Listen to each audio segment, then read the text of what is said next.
This show is only made possible because of donations. And you can donate as little as you want, but one thing people don't talk about, you can donate as much as you want to. Hey. As much as you want. Go to patreon.com/wehaveconcerns. Ensure that this show continues by giving us as much as you want. You want to do 1 million? You can do it! You can do it. We won't stop you.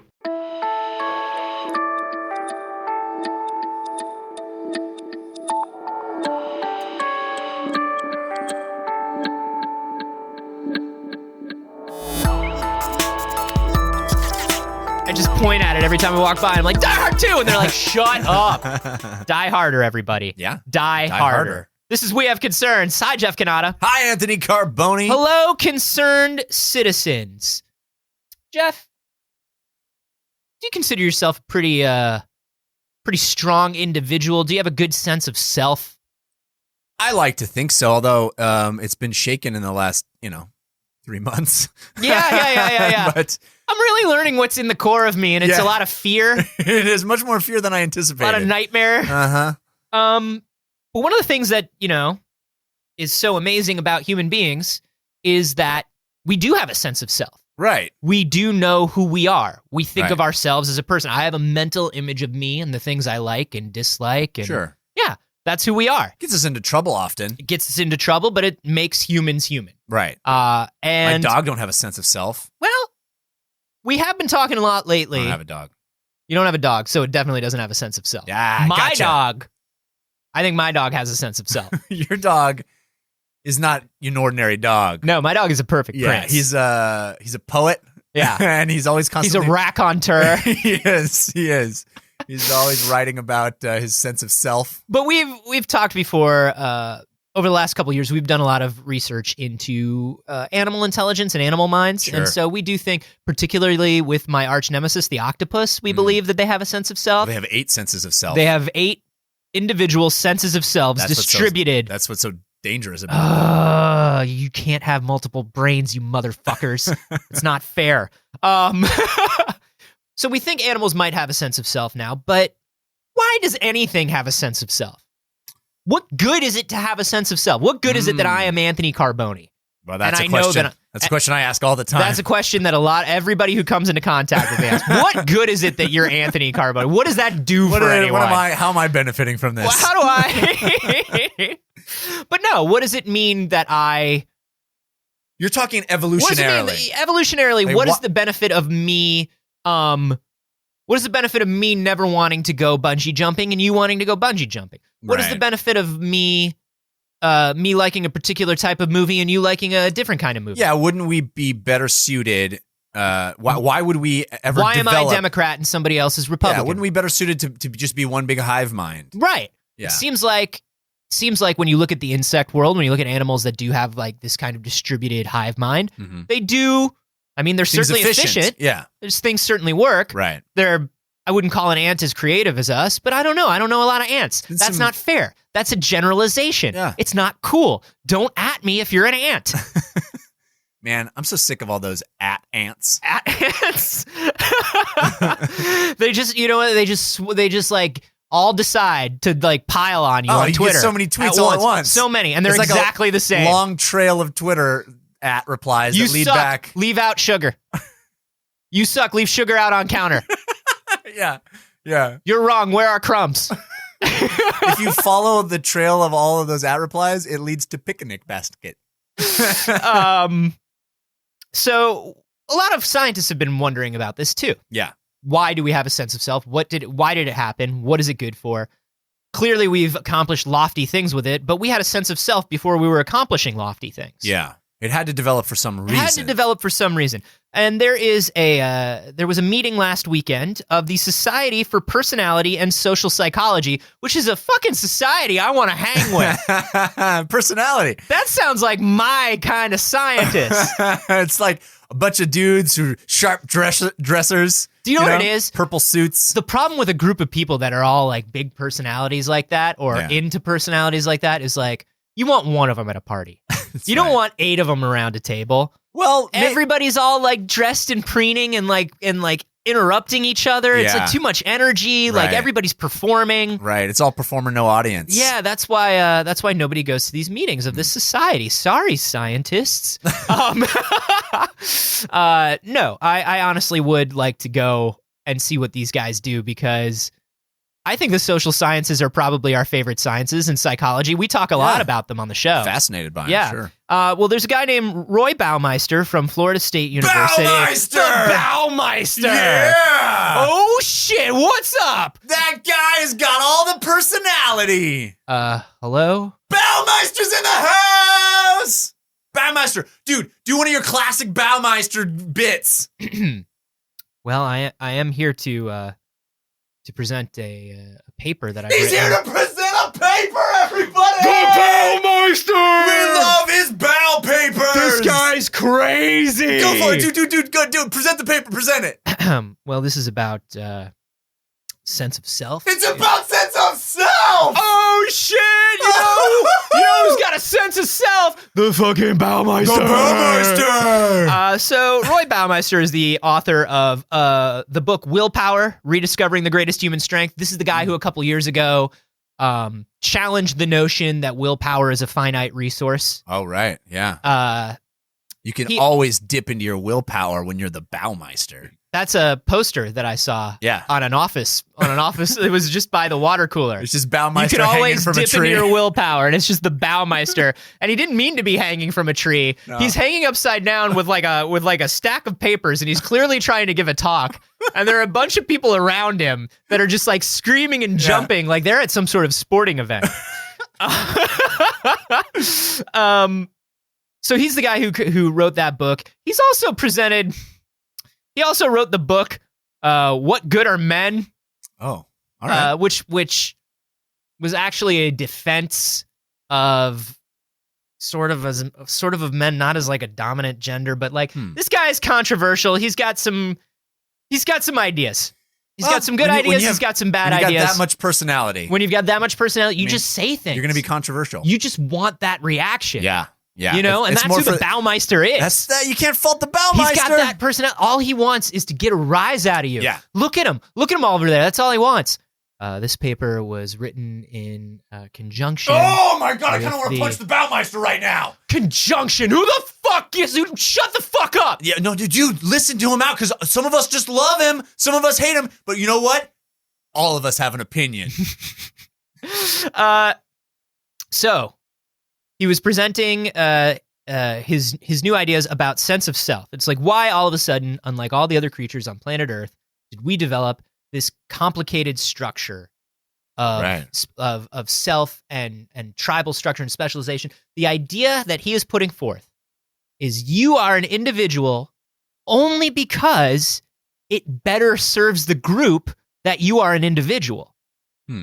You like the fact that you have different interests and different strengths is good for a group because it means we all aren't specialized in the same thing. Hive minds work for ants because there are basically two kinds of ants. The queen. Right. And the ants that are fucking doing the shit. Right. You know what I mean? Yeah. You've got, in bees, you've got the queen, you've got the drones. Right. In order to do more things and to be a better, tighter tribal structure, doing more things, somebody's got to like to hunt, somebody's got to like to build, somebody's got to be quiet, and somebody's got to be loud, because you got to have a leader, you've got to have a follower, you have to have a hunter, you have to have a builder. Okay, there's a time to reap and a time to sow. For everything, there is a season.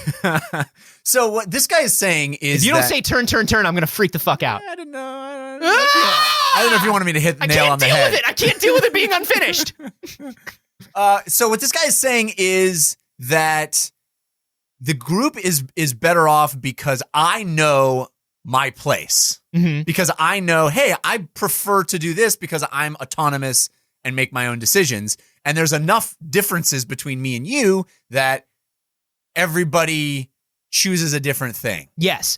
And it seems counterintuitive, but he goes on to say, like, because if that were true, why do I want to be away from people so much? Why do I want to just do my own thing so much? Right. You know what I mean? And so you think to yourself, well, it probably went too far, right? Because I don't want to do anything with anyone ever. But we do. And he's talking about how I don't think the brain by itself needs a self or much of one, but to function in these large groups you do, because a solitary animal wouldn't need much of a self at all. Wouldn't need a name, wouldn't need ownership, wouldn't need a concept of itself distinguished from others, wouldn't need to be a member of a group or an organization, wouldn't need a WoW guild. Wait, now you've gone too far. You may think of yourself as somebody who doesn't like people, but at the same time, like, if you love going online and playing Overwatch or playing WoW or playing, then you like social structure. And a truly individual lone animal wouldn't care about that shit. Okay, but doesn't that also feed into creating in-groups and out-groups? Yes. So we go, I like this and you like this, and now we're a group and we can all like this, but let's fuck up the other group that doesn't like this. Yeah. Let's destroy the people who are different than we. So doesn't that kind of undermine the whole... I mean, yes, in a sense, it's creating groups, but it's creating subgroups from the larger social structure, right? Yeah, then there are basically two thoughts going on in group dynamics right now. One of them is that we need these groups and our individual self evolved because it's better for a group. But the other one is a huge one in group dynamics right now, which is like, dude, groups are bad. Groups are bad because they bring out conformity. They bring out social loafing. They bring out mob mentality. Social loafing. What? That's when you got bread and you give it to everybody. It's all bread all the time, baby. You just way overcarbed. There's nothing I love more than some social loafing. Social loafing is basically the perversion of the idea many hands make light work. It's basically like social loafing is, hey man, we're all getting together to build Jacobson's barn tomorrow. Are you coming out to help build the barn? Obviously, I'm part of the group. Great. I hang out. Love Awesome. Jacobson. Cool. How about you, Fielding? Are you coming out to build the barn? Yeah, I will be there. How many people would you say are gonna go? I mean, I guess like, all of us are going. Yeah, I'll be there. I mean, we're all going. You're going to be there, right, Clark?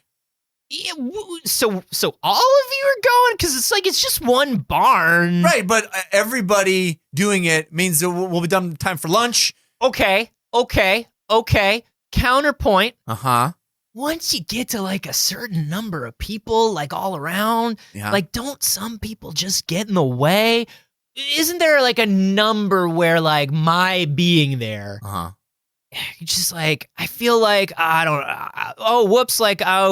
hand was there, or like, oh, I'm doing all the chopping, and like, we can't both be doing chopping. You'd be very helpful. In fact, you always show up for lunch, Clark.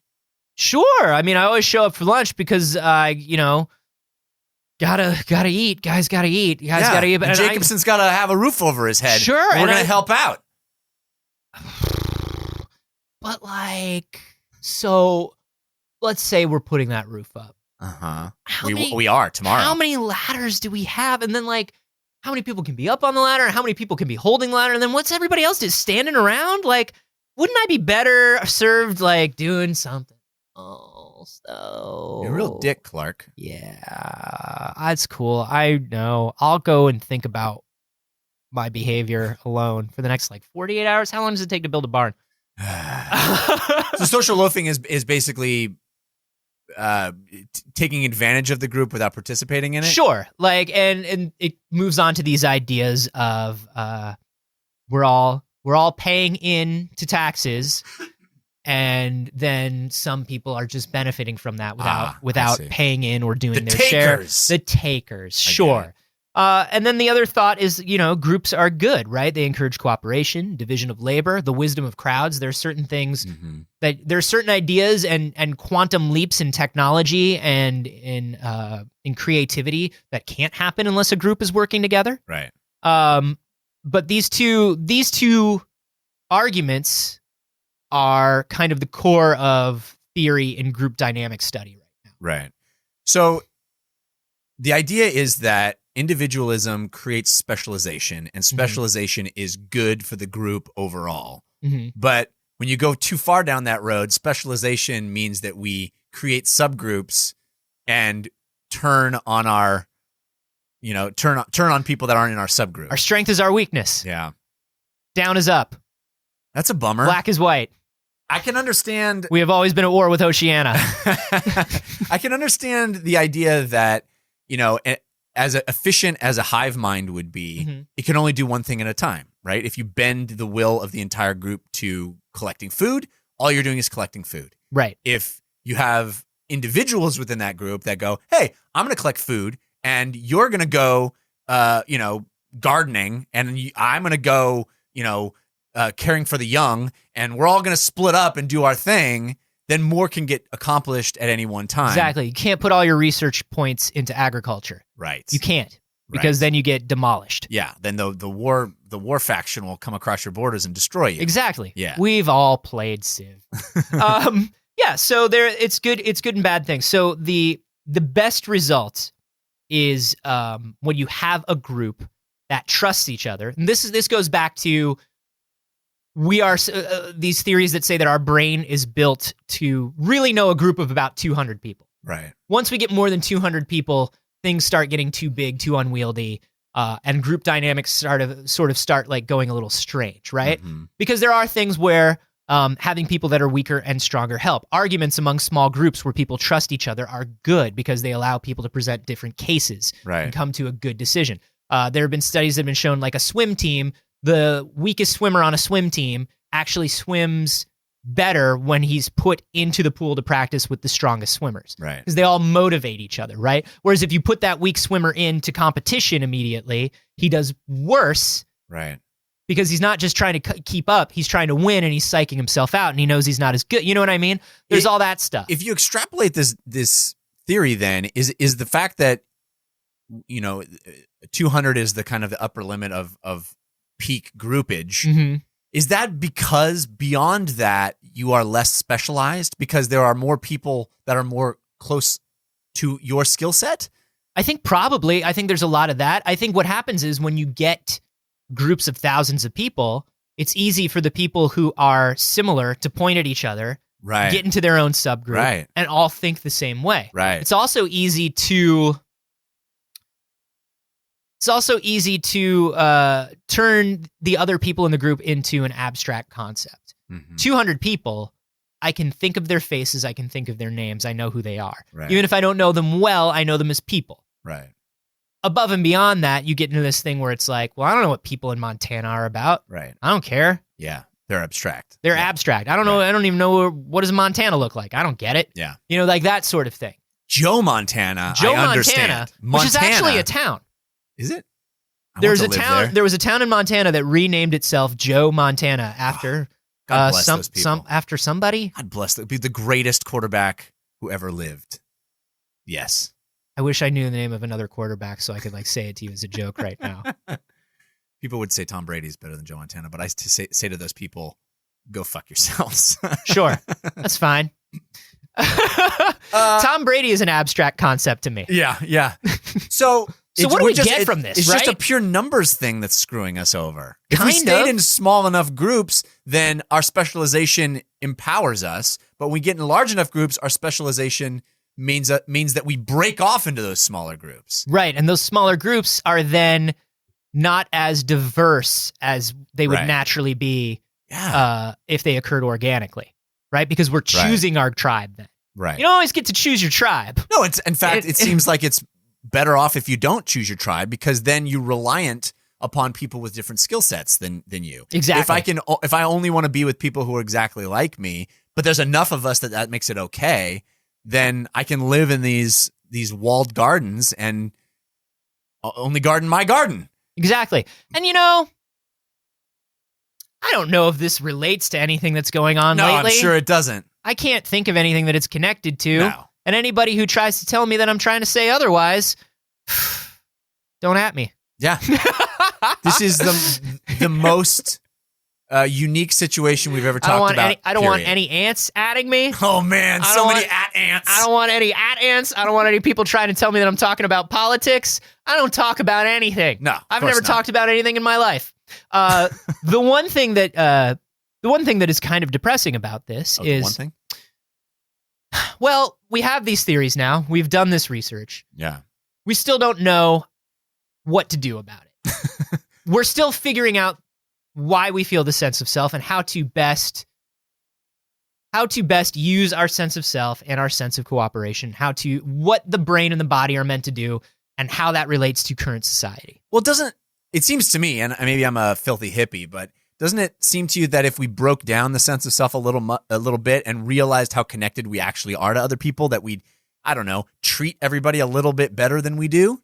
Because, hey, if it's not just about me, then maybe I will actually value the welfare of my fellow man. My neighbor smiled at me once, and I got scared and threw a cup of coffee at her and ran away. Yeah. Well, you have a very heightened sense of self. I do. And a heightened hatred of neighbors.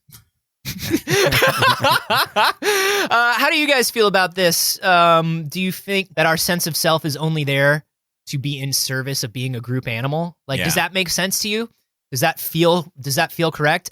We actually would like to know. Do at me. Yeah. I'm at A. Carboni. I'm at Jeff Cannata. You can also talk about this story and suggest other stories that for us to cover on the show on our subreddit, which is wehaveconcerns.reddit.com. A lot of cools there. Choose your tribe. So many Nothing cools. bad can come of it. No.